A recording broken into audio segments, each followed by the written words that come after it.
Hello, welcome to Do It Yourself channel. Today I will show you how to change motion smoothness in Samsung Galaxy Z Fold5.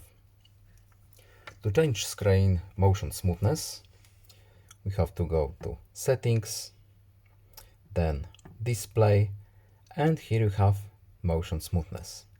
Right now it's adaptive. We can change it to standard, for example, to save our battery life.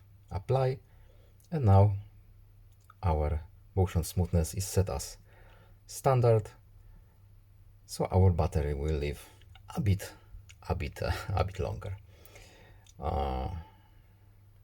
If we want to come back to adaptive, we simply reverse the motions, and as you can see, if you can see on my camera, there is visible change. I hope this video was helpful to you. Please leave a like and subscribe. Have a nice day and see you in the next video. Goodbye.